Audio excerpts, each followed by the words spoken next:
Ang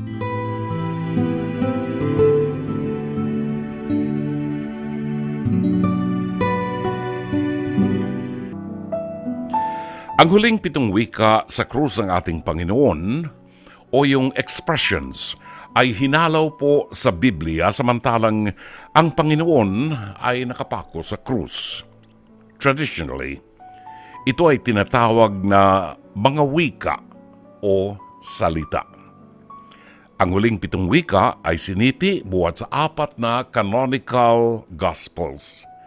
Sa Ebanghelyo ni San Mateo at San Marcos, si Jesus ay nanaghoy sa kanyang ama. Samantalang sa Ebanghelyo ni San Mateo at si San Marcos, sa Ebanghelyo naman ni San Lucas, pinatawad niya ang mga nagkasala sa kanya.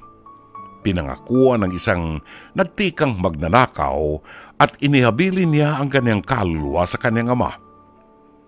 Sa Ebanghelyo ni San Juan, kinausap niya ang kanyang ina. Isinigaw niya ang kanyang pagkauhaw at ipinahayag niya ang pagwawakas ng kanyang buhay sa daigdig. Buhat pa noong 16 na siglo, mga kapatid, ang huling 7 wika ng Panginoon ay nakasanayan ng gamitin bilang sermon tuwing Biyernes Santo sa mga simbahan natin. Ito ang pinakamahalagang bahagi ng liturhiya sa mga mananampalatayang Katoliko. Muli, ang madidinig ninyong 7 huling wika ng Panginoon ay hinalaw buhat sa mga aklat ng iba't ibang ebanghelista. 3 sa mga huling wika ay buhat sa aklat ni San Lucas at 3 sa aklat ni San Juan. Ang natitirang mga salita ay parehong matatagpuan sa aklat ni San Mateo at ni San Marcos. Bakit 7 ang mga wika? Sangayon sa isang prailing Dominikano na si Father Timothy Radcliffe, OP, ang number 7 daw ay very significant bilang number of perfection sa Biblia. Kung atin pong babalikan, nilikha ng Diyos ang daigdig sa loob ng 7 araw. Sangayon sa kanya, ang huling 7 wika ang completion o kaganapan ng kanyang paglalang sa sanlibutan. Sapagkat sa pagwawakas ng buhay ni Jesus sa krus, ay nagkaroon ng kaganapan ang pangarap ng Ama na makamit natin ang buhay na walang hanggan sa pamagitan ng kamatayan sa krus ni Jesus.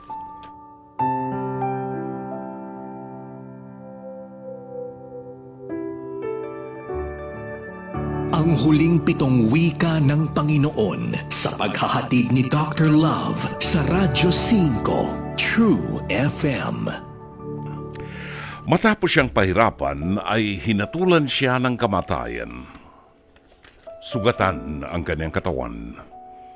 At habang suot ang koronang tinik na puwersahang isinaksak sa kanyang ulo ng mga sundalong Romano, ay binalutan siya ng balabal na kulay purpura. Ipinatong sa kanyang balikat ang isang napakabigat na krus, simbolo ng ating mga kasalanan sa Diyos na naglalayo sa atin sa kanyang puso. Tinahak niya ang daan ng krus na kung tawagin natin ngayon ay Via Crucis kapag tayo naglalakbay sa Holy Land. Isang mahaba at bako-bakong daan patungo sa bundok ng Golgota, kung saan naghihintay ang maraming mga Hudyo at mga sundalong Romano. Naroon din sa bundok ng Golgota ang kanyang ina at ang tagasunod na si Maria na taga Magdala. Wala ang marami sa kanyang mga alagad na nangakong hindi siya iiwan at ipagtatanggol siya sa mga kaaway. Tanging si Apostol Juan ang itinangi ang naroon. Sa kainitan ng araw, hinubad ang kanyang damit at pinagsugalan ng mga sundalo ang kanyang balabal. Sa hapdi ng mga sugat sa kanyang katawan ay patuloy na pagdurugo nito sa gitna ng patuloy na pagbaon ng koronang tinik sa anit ng kanyang ulo. Pinagtulungang ihiga ng mga sundalong Romano ang kanyang nanghihinang katawan sa krus. Binanat ang kanyang mga kamay at paa upang umayon sa butas ng krus. Ipinako ang kanyang mga kamay at paa sa pamagitan ng mahabang pako na naglagos sa kanyang katawan. Larawan siya ng isang maamong tupa na sunod-sunuran sa mga sundalong Romano upang dalhin siya sa katayan. Sa nakabibinging katahimikan sa bundok ng Golgota, binuksan ni Jesus ang kanyang mga labi at nagsabi, "Ama, patawarin mo sila sapagkat hindi nila nalalaman ang kanilang ginagawa."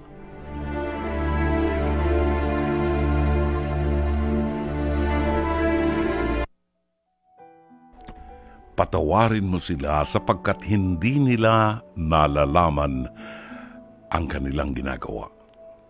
Hango po ito, kapatid, sa aklat ni San Lucas, talata 34 ng kabanata 23. Ang una sa huling 7 wika ng Panginoon ay tinawag din po na salita o wika ng pagpapatawad.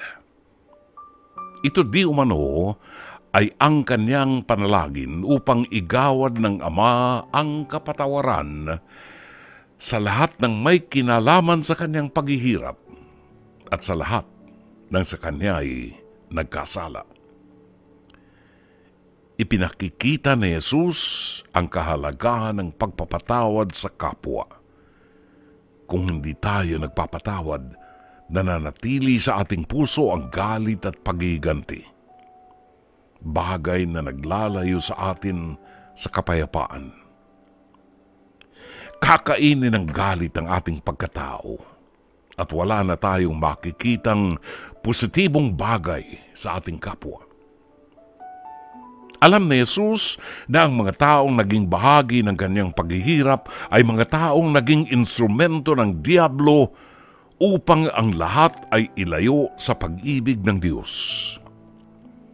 Kung alam lamang ng mga taong ito ang dahilan kung bakit pinayagan ng Ama na maghirap at mamatay sa krus ang kanyang bugtong na anak. Kung alam lamang ng mga taong ito kung sino ang kanilang ipinako sa krus, di sana'y walang karahasang naganap sa bundok ng Golgota. Sa halip na suklian ang galit, minabuti ni Jesus na ihingi ng tawad ang mga taong ito. Sanhi ng matinding pag-ibig ni Jesus sa sangkatauhan. Idinalangin pa rin niya sa kanyang Ama ang kapatawaran ng mga taong nagkasala sa kanya. Ilang beses ko pong patatawarin ang taong nagkasala sa akin? 7 beses ba? Hindi. 77 beses. Ito ang katanungang minsan ay ibinato kay Jesus. Ikaw, kapatid, nagsisikap pa rin ba o nagsisikip pa rin ba ang dibdib mo sa galit?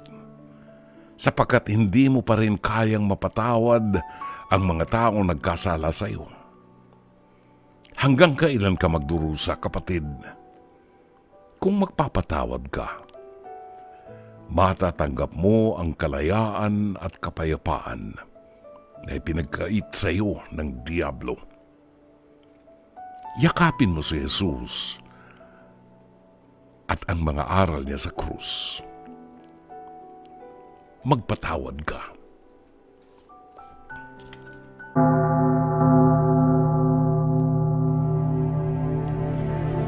Ngayon din, ipagsasama kita sa paraiso.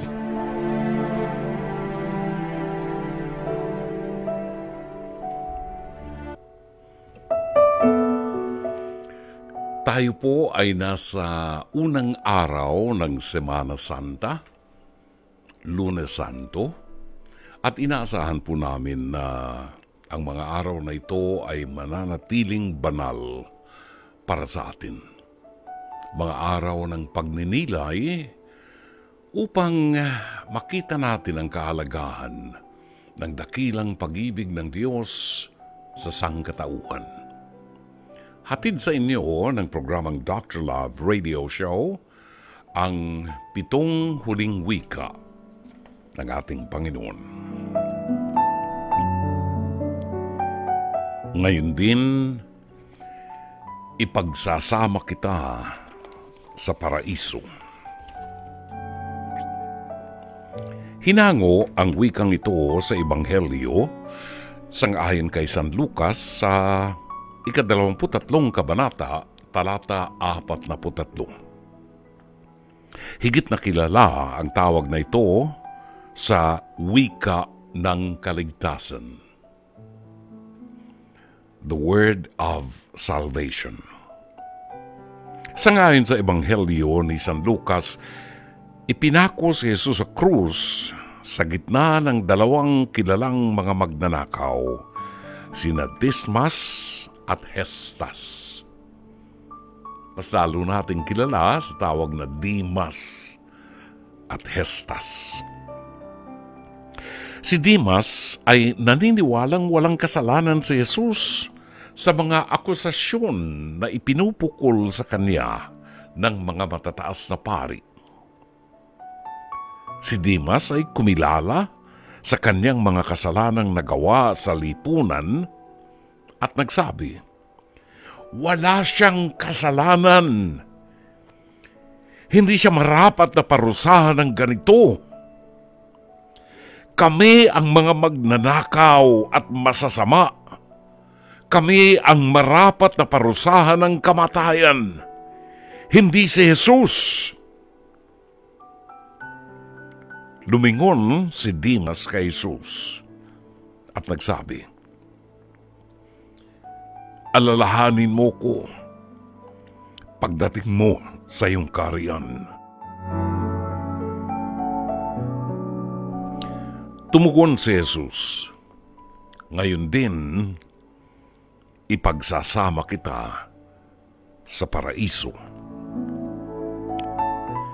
Kapatid, ang salitang paraiso ay hango sa orihinal na teksto na paradiso. Hango sa salitang Persian na paradisa o paradise garden.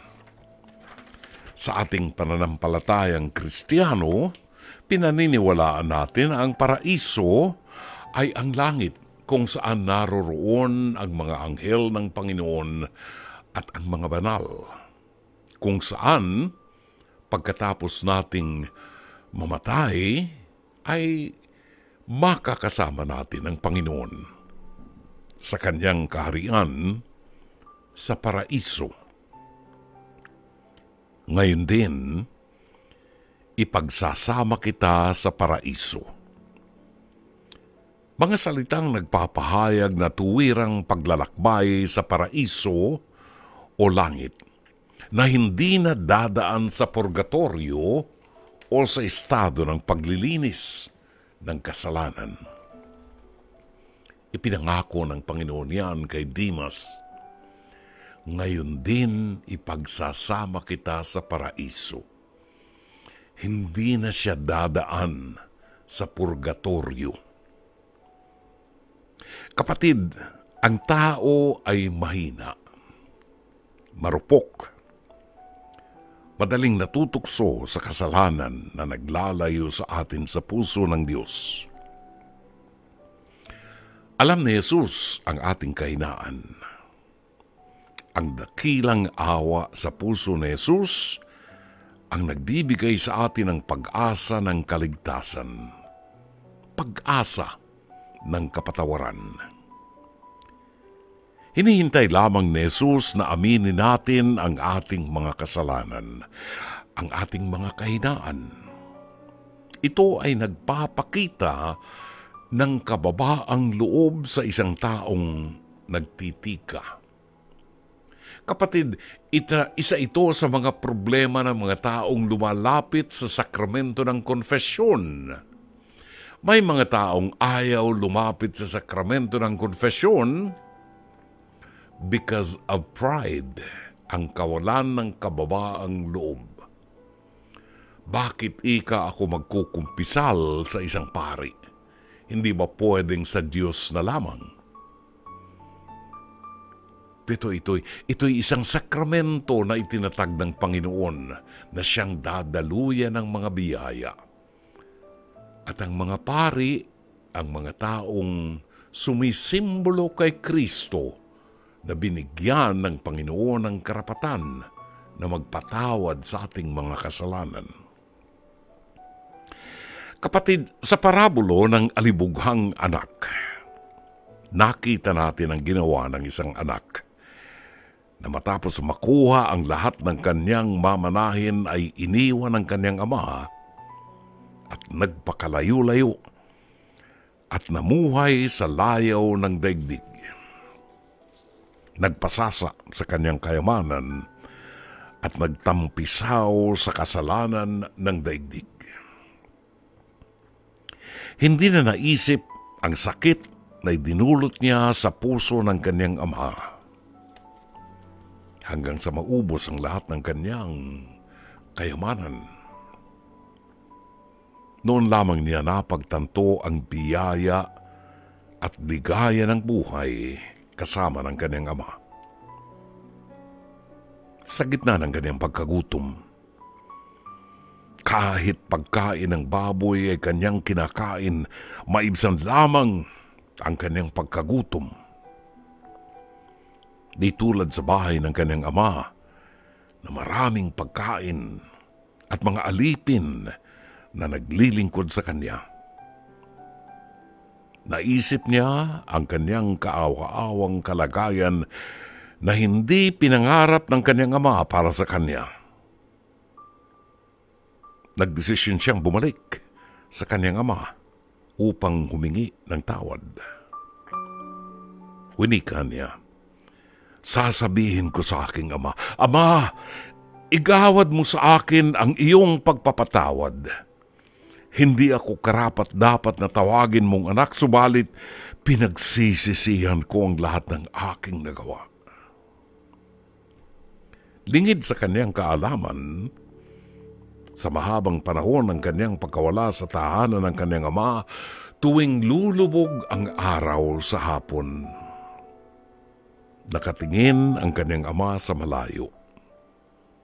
Umaasang isang araw ay muling magbabalik ang kanyang alibughang anak. Nakahanda na ang pagpapatawad ng isang ama. Hindi pa man hinihingi ng kanyang anak. Kaya sa kanyang pag-uwi, malayo pa ay nakabukas na ang mga kamay ng kanyang ama. Tanda ng kanyang pagpapatawad at pag-ibig sa anak na nagkasala. Ipinapatay niya ang kanyang matatawang guya. Sinuutan siya ng mamahaling damit at singsing, tanda ng kanyang pagdiriwang sa pagbabalik ng isang anak na nagtika. Ito ang larawan na gustong ipakita sa atin ni Jesus. Ipinangako niya na ipagsasama niya tayo sa kanyang paraiso. Paraisong kapalit ng pagtitika sa ating mga kasalanan. Itinatag ni Jesus ang sakramento ng reconciliation o sacrament of penance o sakramento ng kumpisal. Ito ang daan sa muli nating pakikisa sa Diyos na ating Ama. Ang problema minsan, kapatid, inaabuso natin ang kagandahang loob ng Diyos. Ang problema, kapatid, nariyan ang sakramento na inilatag ng Panginoon upang gamitin natin, upang maibalik tayo sa puso ng Diyos. Subalit sa katigasan ng puso ng isang tao, ayaw pumailalim sa sakramento. Maraming katwiran. Bakit ako kinakailangang magkumpisal sa isang pari, katulad ko rin silang tao? Nalimutan na ang mga paring ito ang pinagkalooban ng Panginoon ng karapatan upang magpatawad sa ating kasalanan. Kapatid, ang kasalanan ang naglalayo sa atin sa puso ng Diyos. Sa maraming pagkakataon, lalo na sa panahong ito, marami tayong nakikita na mga taong wala ng panahon sa Diyos. Wala ng panahong manalangin.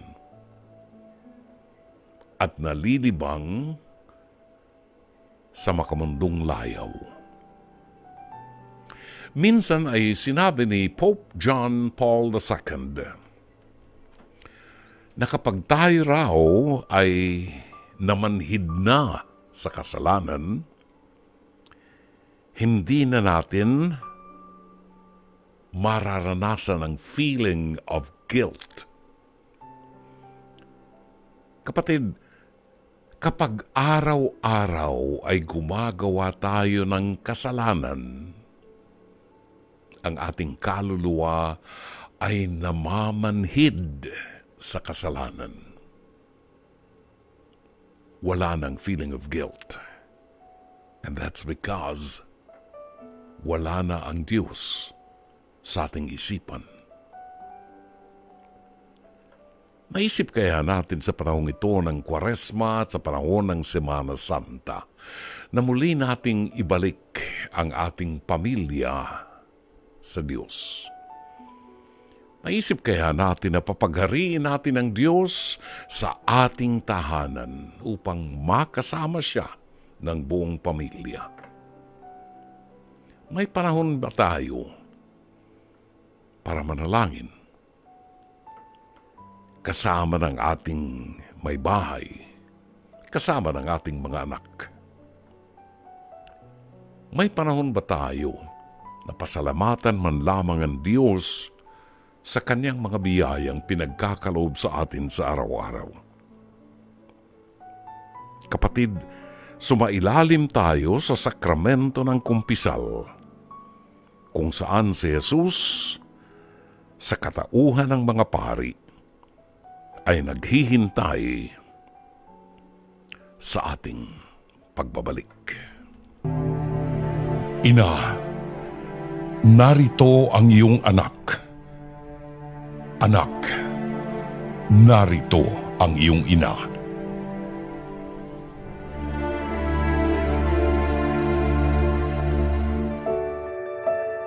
Ang huling 7 wika ng Panginoon sa paghahatid ni Dr. Love sa Radyo 5 True FM.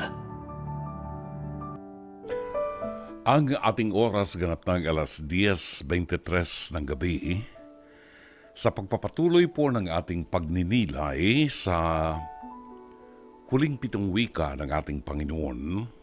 Ating tatalakayin, kapatid, ang 2 wika.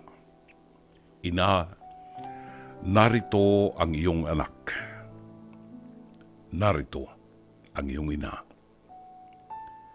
Ito ang 2 wika ng Panginoon habang siya ay nakabayubay sa krus.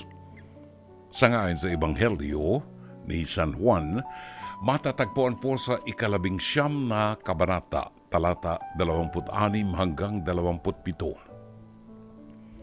Nang makita ni Jesus ang kanyang ina at ang kanyang itinatanging disipulo, sinabi niya sa kanyang ina, "Babae, narito ang iyong anak." At sa kanyang disipulo, "Hayan ang iyong ina." At magmula sa oras na iyon, ipinagsama ng kanyang disipulo ang kanyang ina sa kanyang tahanan. This is traditionally called the word of relationship.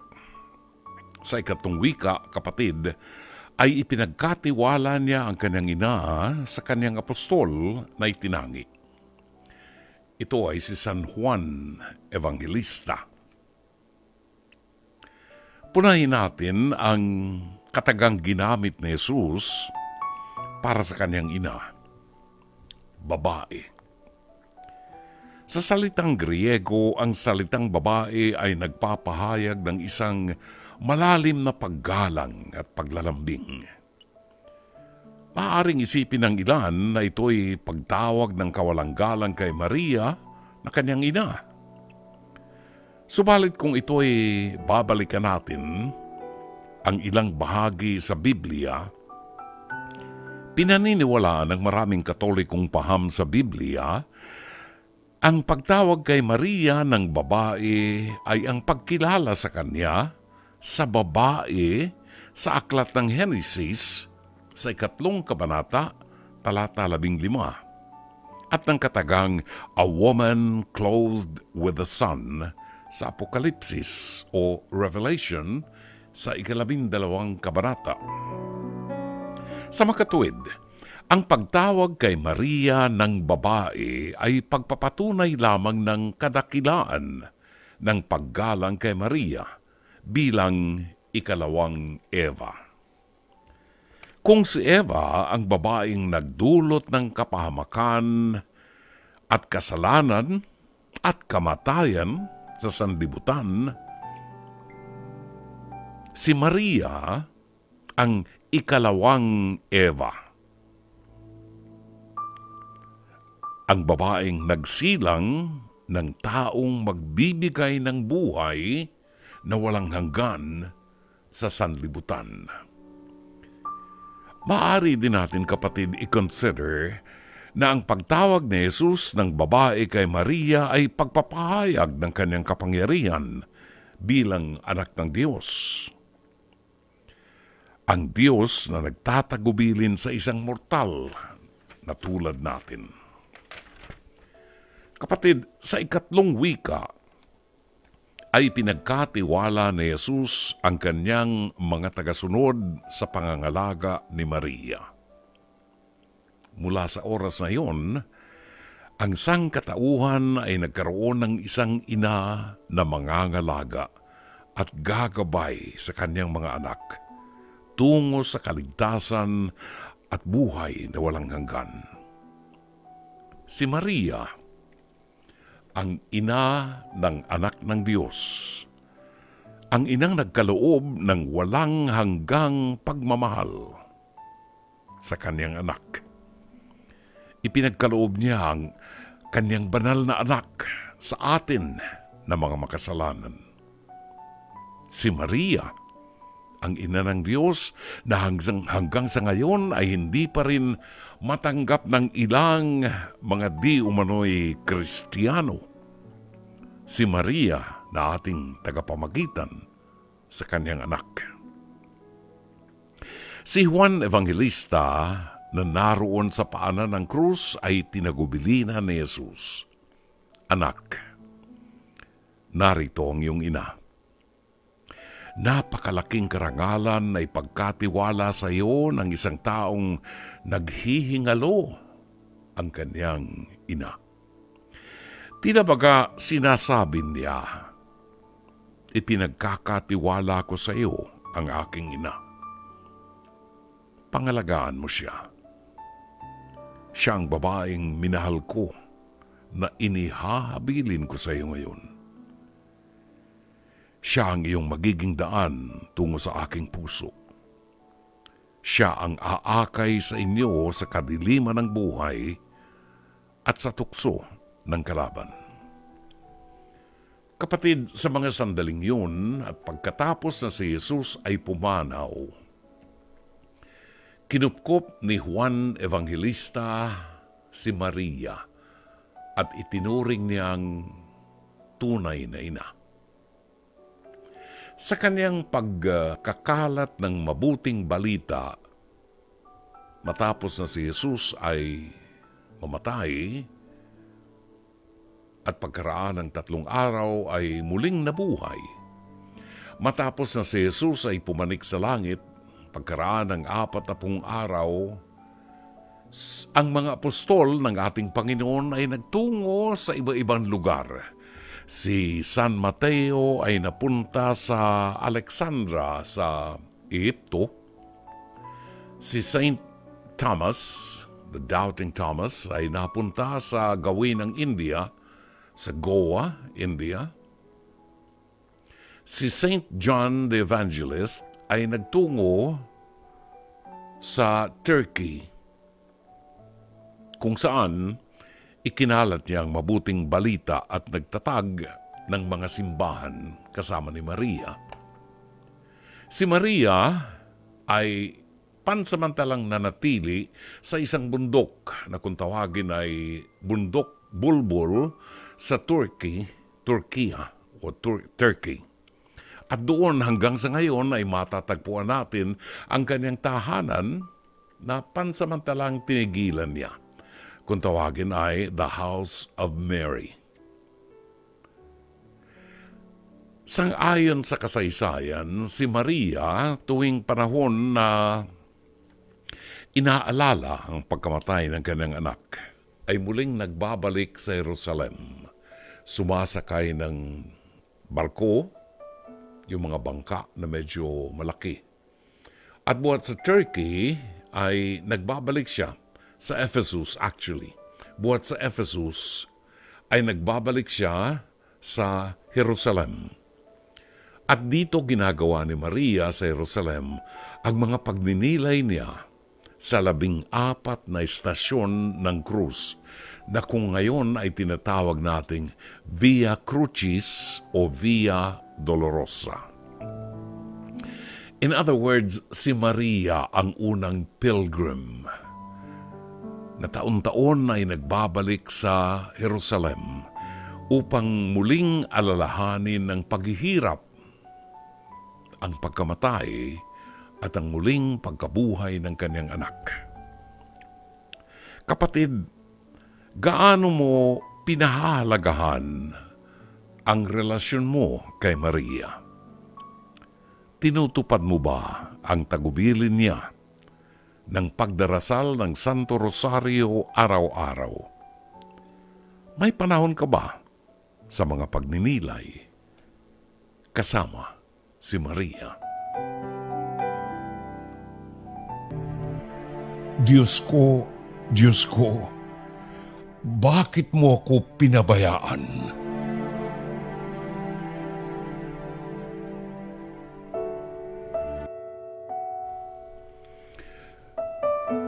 Diyos ko, bakit mo ko pinabayaan? Madalas nating nadidinig yung 9 na oras, 3 oras. Kapatid, ang 3 oras ng araw ng Biyernes ay 9:00 ng umaga. Nagsisimula ang bilang 6:00 ng umaga, so ang 3 oras ay 9:00 ng umaga. Ito ang paraan ng mga Hudyo ng pagbibilang ng oras ng mga panahon ni Jesus. Ang 6 na oras ay 12:00 ng tanghali. At ang 9 na oras ay 3:00 ng hapon. Ilang oras bago magsimula ang Sabbath, sa paglubog ng araw, araw ng pamahinga sa mga Hudyo. Sang-ayon sa kasaysayan, nang mag-9 na oras na, ay nanaghoy si Jesus ng Eli, Eli, lama sabachthani. Ito'y nangangahulugan ng Diyos ko, bakit mo ko pinabayaan?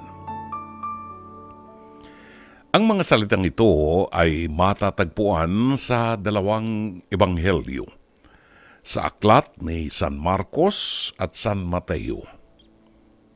Sangayon sa mga pag-aaral, Ang orihinal na teksto ng mga salitang ito ay Arameiko, isang lumang lengguwahe na sinasalita ni Jesus.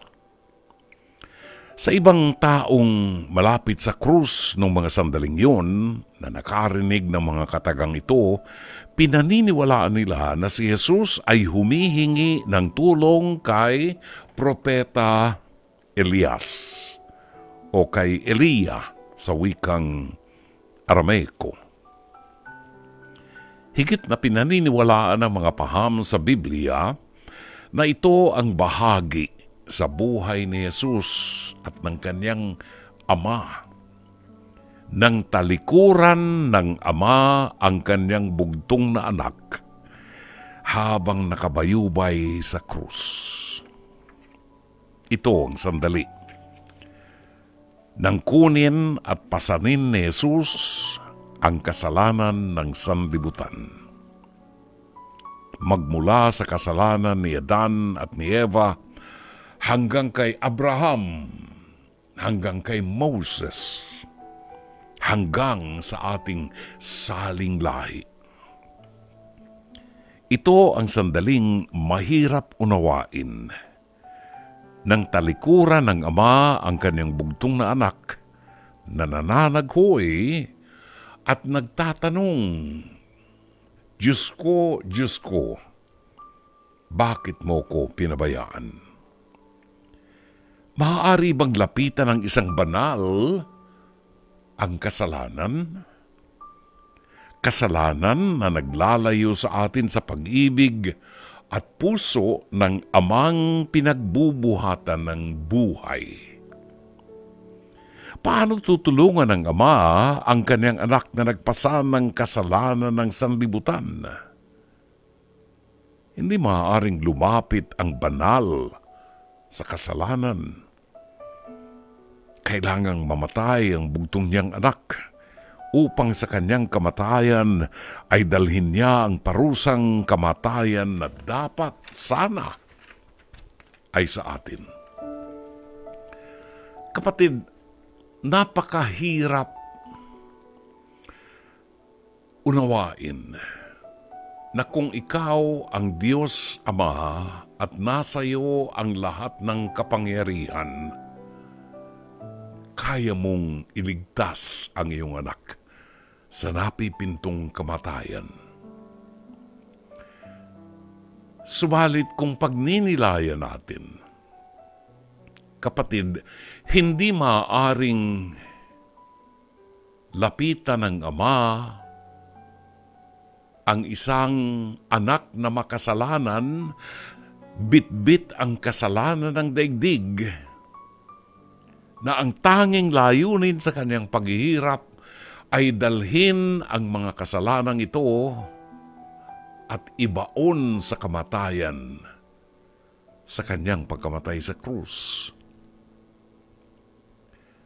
Napakahirap unawain ang damdamin ng isang ama na gusto mong tumulong subalit wala kang magawa sapagkat ito ang kinakailangang mangyari. Kailangang mawala ang buhay sa katawan ni Jesus. At tanging sa kanyang kamatayan, matatanggap natin ang buhay na walang hanggan. Ilang ulit nating pinagninilayan ang bagay na ito taon-taon. Na ang kamatayan ni Jesus ang magbibigay sa atin ng buhay na walang hanggan. Ito ang ipinangako ng Diyos sa atin. So what happens when Jesus died at 3 o'clock in the afternoon on a Good Friday? Paano nagkaroon ng katuparan ng buhay na walang hanggan at kaligtasan ng mga namatay? Mga nauna sa ating namatay, katulad ni na Adan at Eva, si Noah, si Abraham, si Moses, at marami pa. When Jesus died at 3 o'clock in the afternoon on a Good Friday, nagdilim ang kapaligiran at ang kaluluwa ni Jesus ay nagtungo sa lugar ng mga patay. Kung tawagin natin ay impyerno. Impyerno sapagkat wala ang Diyos. Pinaniniwalaan ng ating simbahan, kapatid, sa kanyang pagkamatay, bumaba si Jesus sa lugar ng mga patay upang hanguin ang kaluluwa ng mga taong nauna sa atin. Kabilang dito ang kaluluwa ni Adan at ni Eva, ang kaluluwa ni Abraham, ni Moses, at marami pang mga nangamatay na nauna sa atin. Hinango sa isang lugar kung saan wala ang Diyos.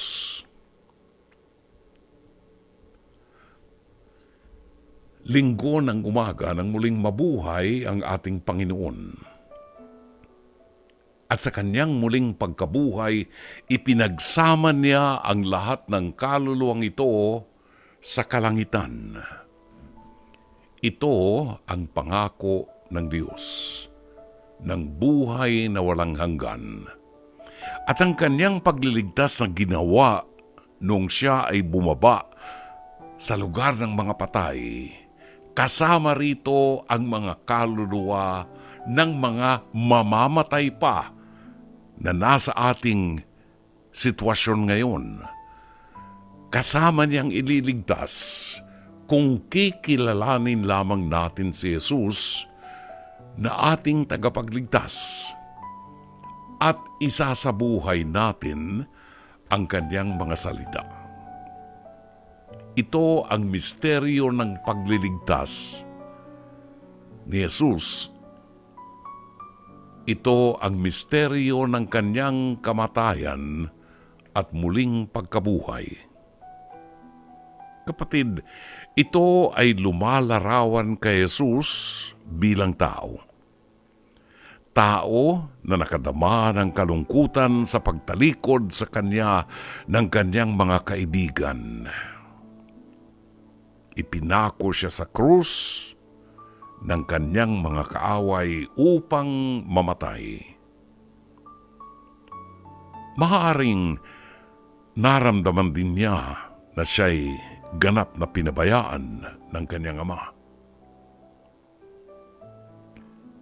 Ito ang kasaysayan ng isang banal na ginawang kasalanan upang sa kanyang kamatayan ay makamit ng sanlibutan ang buhay na walang hanggan. Ako'y nauuhaw. Sa pagpapatuloy po ng ating pagninilay sa huling 7 wika ng ating Panginoon, samantalang siya ay nakabayubay sa krus, ang 5 wika, ako'y nauuhaw. Sa oras na ito, alam na ni Jesus na nagampanan niya ang lahat. At upang magkaroon ng katuparan ang nasusulat, winika niya, ako'y nauuhaw. Matatagpuan ang teksto nito sa aklat ni San Juan sa 19 na kabanata, talata 28. Tanging si San Juan Evangelista lamang ang nakapagtala ng salitang ito ng ating Panginoon sa kanyang aklat. Sa Ebanghelyo ni San Mateo at San Marcos, tinalakay lamang ang pagpapainom kay Jesus ng maasim na alak. Marahil ay sapagkat higit na malapit si San Juan sa krus, sanhi upang madinig niya ang bawat panaghoy ni Jesus. Ako'y nauuhaw. Una nating nadinig ito nang makausap ng Panginoon ang babaeng Samaritana sa tabi ng balon. Humingi si Jesus ng tubig na mainom. Sinabi ng babaeng Samaritana kay Jesus, Ano't ikaw na isang Hudyo ay humihingi sa akin ng tubig na mainom? Ako na isang taga-Samaria? Kapatid, nung mga panahong yun ay iniiwasan ng mga Hudyo ang mga taga-Samaria sapagkat sila, sang-ayon sa paningin ng mga Hudyo, ay makasalanan. Sa tagpong ito, ipinakita ni Jesus ang kanyang pagmamahal sa lahat, lalo't higit sa mga makasalanan. Alam ng babaeng Samaritana na patong-patong ang kanyang kasalanan. Ilang lalaki na ang kanyang napangasawa at marumi na ang kanyang katawan sa kasalanan. Sinabi sa kanya ng Panginoon ang lahat ng kanyang kasalanang nagawa sa kanyang buhay. Sinabi ng Panginoon at idinetalye sa babaeng Samaritana ang lahat ng pangalan ng mga lalaking nakasiping na niya. Kaya nagulat ang babaeng Samaritana kung paano nalaman itong lalaking ito na isang Hudyo ang kalikaw ng kanyang kaluluwa. Binigyan siya ng pag-asa ni Jesus nang sabihin niyang ang tubig na ibibigay ko sa iyo ay hindi na muling magdudulot ng pagkauhaw. Ako'y nauuhaw. Ito'y panaghoy ng isang anak ng Diyos na nauuhaw sa pag-ibig ng tao. Ito'y panaghoy ng tao sa lipunan sa kanyang pagkauhaw sa hustisya. Pagkauhaw sa hustisya ng mga magulang ng mga batang walang malay na pinatay dahilan sa drug war. Pagkauhaw ng mamamayan sa serbisyo ng mga pinasusweldong politiko na matapos mailuklok sa kapangyarihan ay wala nang inisip kung hindi magkamkam ng salapi ng bayan. Pagkauhaw ng mga magulang na mga matatanda na sa pag-ibig at atensyon ng mga anak. Pagkauhaw sa pag-ibig ng bawat isang nilalang sa balat ng lupa, na maipadama ang pag-ibig sa kanyang mga kapatid. Sa patuloy nating paghahanap sa larawan ni Kristo na matagpuan sa pagkatao ng iba, ang lipunan ay nauuhaw. Ikaw, kapatid, saan ka nauuhaw? Kaya mo pa bang tiisin ang iyong pagkauhaw? O gusto mo lang sumigaw at sabihin, ako'y nauuhaw sa iyong pag-ibig? Naganap na. Matapos painumin si Jesus ng maasim na alak ng mga sundalong Romano, winika niya. Naganap na. Pagkatapos ay itinungon niya ang kanyang ulo. Kapatid, tinatawag po itong the word of triumph or salita ng pagtatagumpay.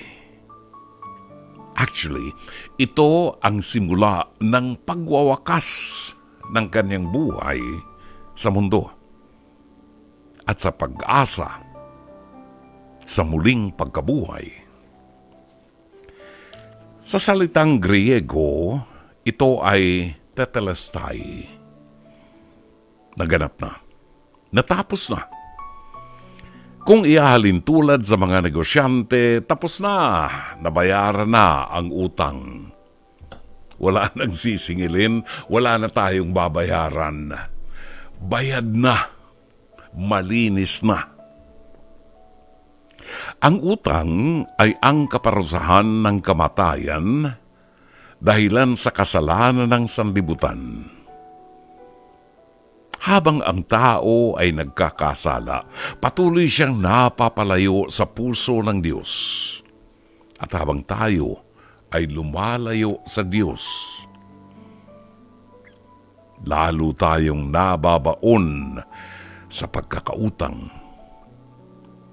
Ang paglayo sa Diyos ay paglayo sa pinagmumulan ng buhay or the source of life. Tanging ang Diyos lamang ang pinagmumulan ng buhay. At kapag tayo'y lumayo sa Diyos, dahilan sa ating mga kasalanan, nawawalan tayo ng buhay. Sapagkat ang kabayaran sa kasalanan ay kamatayan. Walang sino man ang maaaring magbayad sa pagkakautang ng sanlibutan maliban kay Jesus na anak ng Diyos. Ito ang dahilan kung bakit nilalang ng Diyos si Birheng Maria, kung bakit itinangi siya at itinagi ng Diyos si Maria sa lahat ng babae.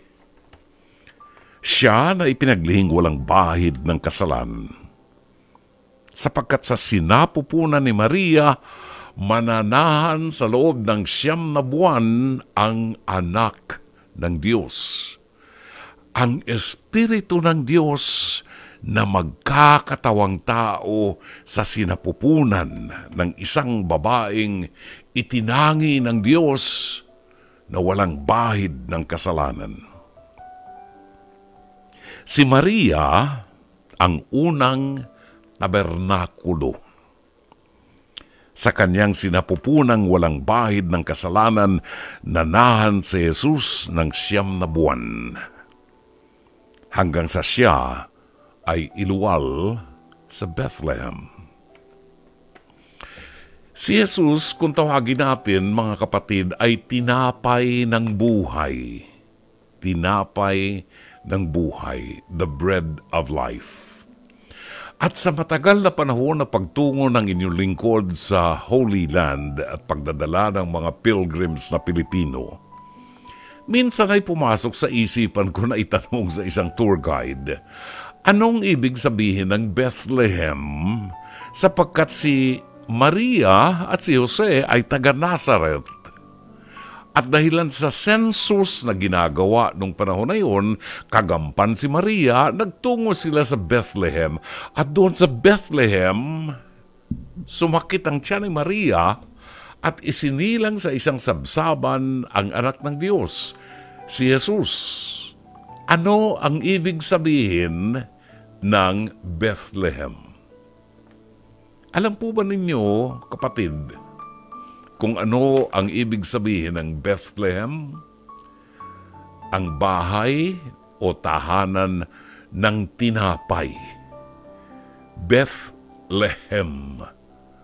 Ang tahanan ng tinapay kung saan ang anak ng Diyos na tinapay ng buhay ay isinilang.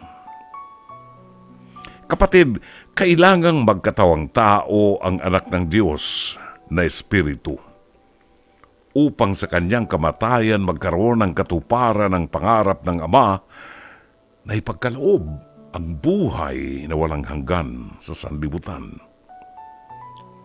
At ito ay makakamit lamang natin sa pamagitan ng kamatayan ni Jesus sa krus.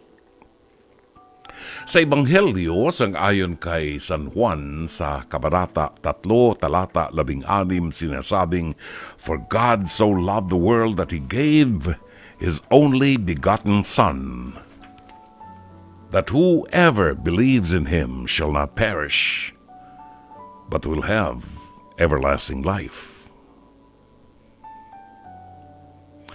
May mga nagtatanong pa rin, Brother June, bakit kinakailangang isilang si Jesus ng tao? Ay pwede namang gawin ng Diyos na isugo na lamang ang kanyang anak. Minsan po kasi ay nawawala sa atin ang konsepto na ang Diyos ay espiritu at ang espiritu ay hindi mo po pwedeng mapatay. Ang napapatay lamang ay ang mga taong mortal na katulad natin. May dugo, may buto at may laman. Upang ang anak ng Diyos na espiritu ng Diyos ay magkaroon ng dugo, ng buto, ng laman, para maipako sa krus, kinakailangan ay dumaan siya sa proseso ng pagkakatawang tao. At ito ang paglilihi ni Maria at ang pagdadala sa kanya sa loob ng 9 na buwan sa kanyang sinapupunan. And so Jesus was born. And 33 years after, nagsimula ang kanyang public ministry. Hanggang sa tayong lahat ngayon ay nandoon sa bundok ng Golgotha, nakatingin ang ating mga mata dito sa lalaking si Jesus na nag-alay ng kanyang buhay, na uhaw. At ang tanging nasa isip ay bigyan ng kaganapan ang pangarap ng Ama na bigyan tayo ng buhay na walang hanggan, bunga ng kanyang kamatayan. Naganap na. Nabayaran na niya ang lahat ng ating pagkakautang. Wala na tayong utang.